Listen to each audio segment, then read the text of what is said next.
Ni hao, my name is Jet Li. I'm a ninja by profession. At least that's what all the children I met, they told me.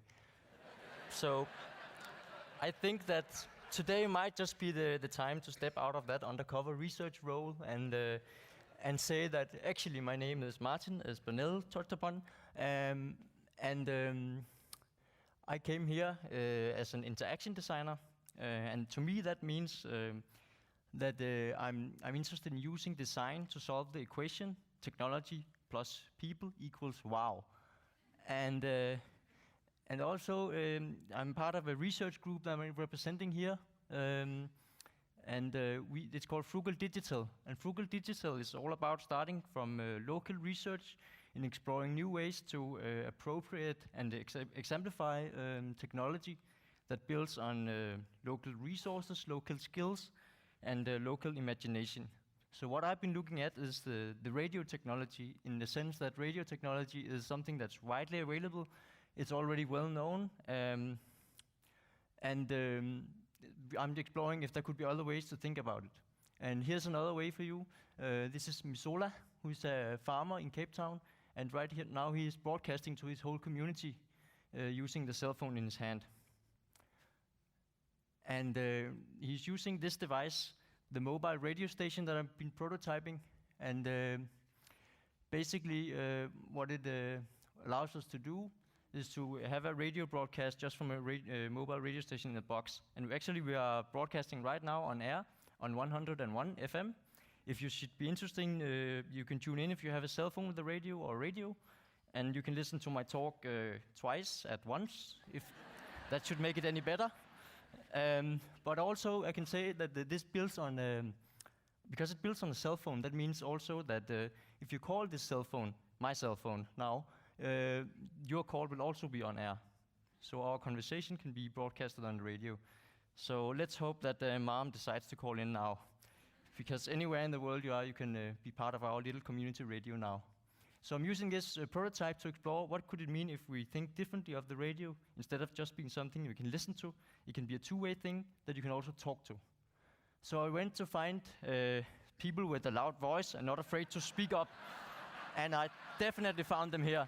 They were not afraid to sing out loud even. And they warmly welcomed me.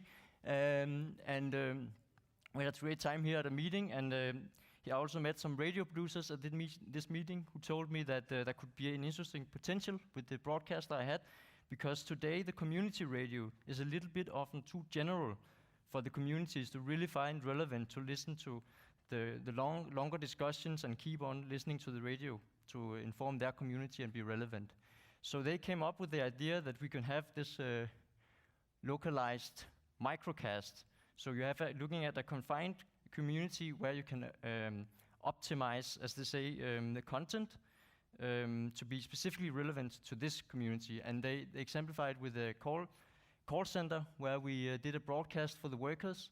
And also we learned in a sense that because we used the radio to still broadcast to them and it became about them only listening, it was this old school radio still, that it's only that you can listen. They didn't take ownership of the media, even though we spammed them a lot with all our SMSs.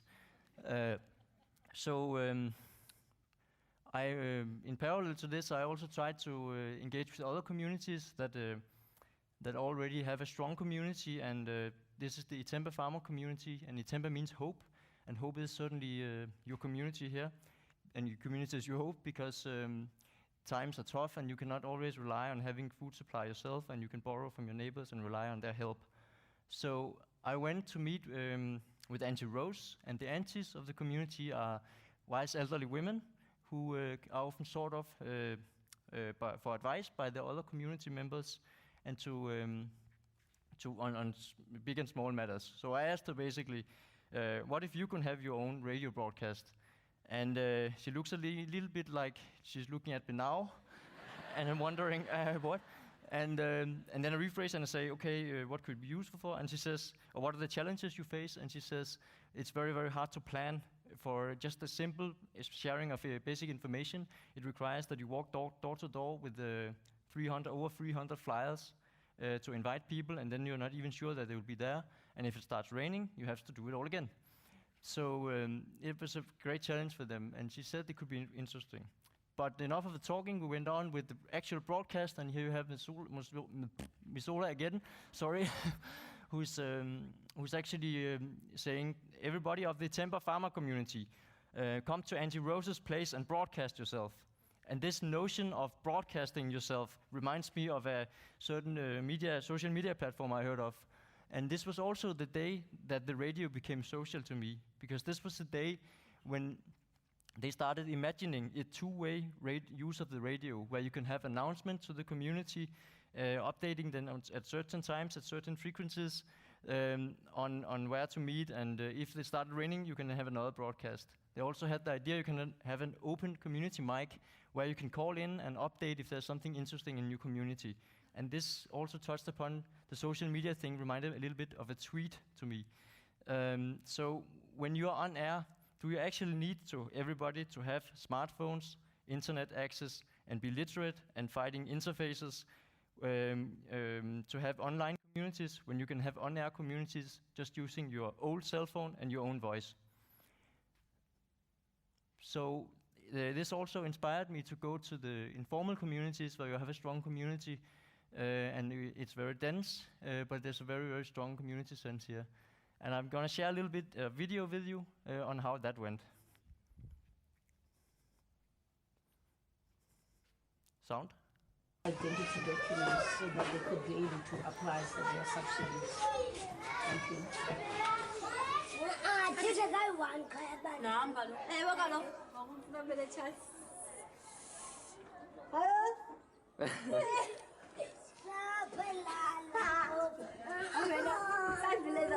ابا كامل رويمه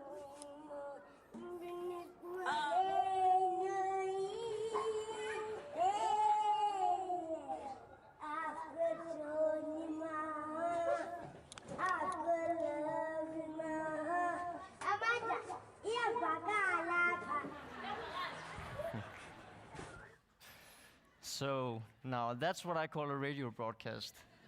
And for me also it was this kind of point of no return, because I discovered there were so many ideas that deserved to be explored in the community, that either you would have to invite a whole fleet of interaction designers to come and bother everybody, or actually you would need none at all, because the community already knows itself what could be interesting to explore this media with. And also you can see that even the children were able to do their own broadcasts. So instead of trying to document all these ideas, I will just do as designers do when they're faced with a lot of ideas. They will try to conceptualize it to communicate the meaning. So here is another video of the concept we are trying now. Lunga is a community radio producer in Cape Town. This is his office. But actually Lunga spends most of his time on the road and doing fieldwork, meeting up with different communities. However, in the communities, people tell Lunga that they not always think the radio is relevant to them. The information is too general and they cannot share their opinions. This is why Lunga has started using Lovoko Mobile. Lovoko Mobile is a mobile radio station in a box running from a cell phone. Using Lovoko, Lunga can help the communities he is already visiting to have their own localized radio broadcast, sharing information that feels specifically relevant to their community. During the broadcast, the community is invited to share their opinion on what is being discussed by calling the cell phone number of the Lovoko box. This will put the conversation on air. People can also easily share content from their own phone by playing it next to the microphone of the Lovoko box. Lovoko. Localized, vocalized community. Yes, so although, yeah. Thank you for that. So now obviously I sold you the product. But anyway, I will just share that many people, they ask me when I give the demonstration of how it works, that how can I get hold of it? How many units can I buy? How much is it? And I begin giving this kind of little bit vague answers that exactly that we are giving it to the radio producers and that you can talk to them to have your own broadcast and all this. But I think maybe there's an answer on another level that maybe not always I've been brave enough to tell, and that is you can do it yourself, South Africa, because this is not a product. Ceci n'est pas un product. It is actually a process that you can involve in and engage in and create the change. You have the local resources and skills, people repairing cell phone in the streets. You have, I invited one of them to build a radio transmitter. The interest, he got very inspired in it and try in making it work. And the local inspiration also shows these boys come to the cell phone repair people to learn how to do the electronics because they don't know where else to go and they can't afford to go to university. So to me, it's this thing that maybe I don't need to stick around so much anymore. You don't need my help because I'm also going home tomorrow. I've been on an airplane. But what I definitely learned with my radio journey here is that also with radio technology, it's true that in beginner's mind, there are many possibilities, and in the mind of an expert, only a few. So I think that this equation about using design to solve technology plus people equals wow. To me, the most inspiring thing is to let technology disappear, go in the background, not being a thing that is controlling so much, but more inviting play and new opportunities. So we are left with the expression, people equals wow. And that's something I tend to be able to believe in. And I think that everybody within their respective fields have their own equation, people plus something equals wow. But whatever you do, I think you should not substitute the people in this equation. Always make it about the people equals wow. So I will end up with the words: new beginnings begin with new beginners.